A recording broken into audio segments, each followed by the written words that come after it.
तो एक दिन क्या होता है कि महाराज परीक्षित एक बार दिग्विजय के दिन भ्रमण कर रहे थे। उसी समय उन्होंने धर्म रूपी वृक्ष अर्थात बैल को देखा और पृथ्वी रूपी गौ गाय को देखा। वह दोनों वार्तालाप कर रहे थे क्या कि धर्म कहता है कि हे माता पृथ्वी, आपने दुखी क्यों हैं?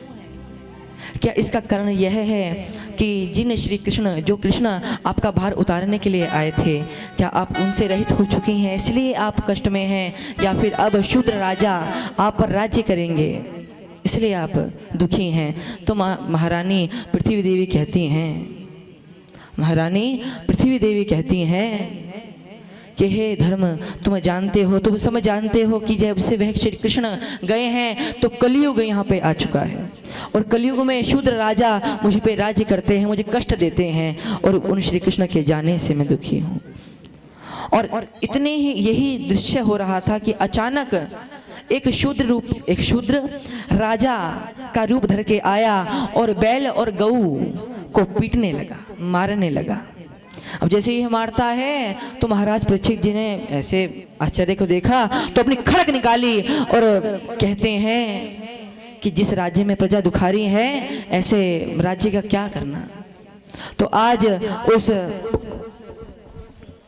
कलयुग को मारने के लिए राजा परीक्षित दौड़े। कितने में ही वह कलयुग, वह जो शुद्ध राजा था, राजा परीक्षित के चरणों में गिर पड़ा।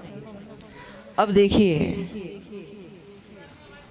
राजा परीक्षित ने सोचा कि शरणागत की रक्षा करनी चाहिए, अगर कोई शरणों में आता है तो उसे मारना नहीं चाहिए।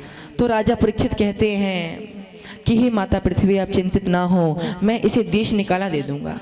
ये जो कलयुग है, जो शूद्र राजा है ना, मैं इसे अपने राज्य से दूर कर दूंगा। और पूछते हैं राजा परीक्षित कि सुनो, तुम हो कौन? तब वह शूद्र राजा कहता है, मैं और कोई नहीं, मैं कलयुग हूँ।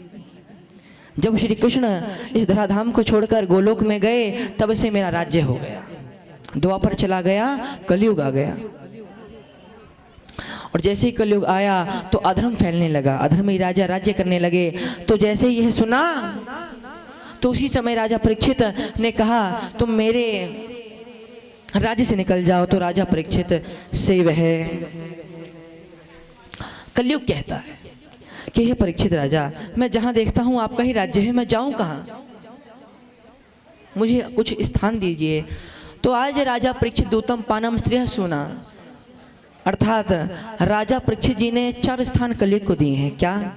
दूतम, पानम, स्त्रियः सूना, अर्थात दूत जुआ, जहाँ जुआ खेलता है वहाँ कलयुग का निवास रहता है। दूतम पानम, जहाँ शराब इत्यादि मद्यपान होते हैं वहाँ कलयुग का निवास है। दूतम पानम स्त्रियः।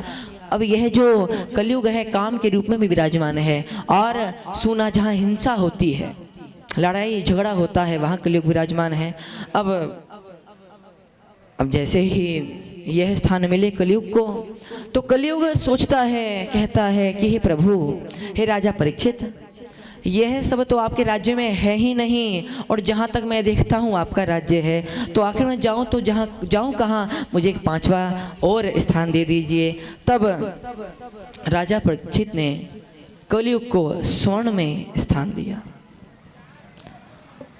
धातुनास्मि कांचनम, भगवान श्री कृष्ण स्वयं 11 स्कंध में कह रहे हैं कि मैं धातु के स्वरूप में स्वर्ण हूँ। स्वर्ण, यह जो धातु स्वर्ण है यह मेरा ही स्वरूप है, परंतु राजा परीक्षित जी ने तो स्वर्ण में स्थान दे दिया कलयुग को। अब बात आती है पूरी खुलकर, क्या कि जो अधर्म से कमाया हुआ धन है उससे जो स्वर्ण खरीदा जाता है, लिया जाता है, उस अधर्मी स्वर्ण में, उस अधर्म से लिए हुए स्वर्ण में स्वयं कलयुग निवास करता है।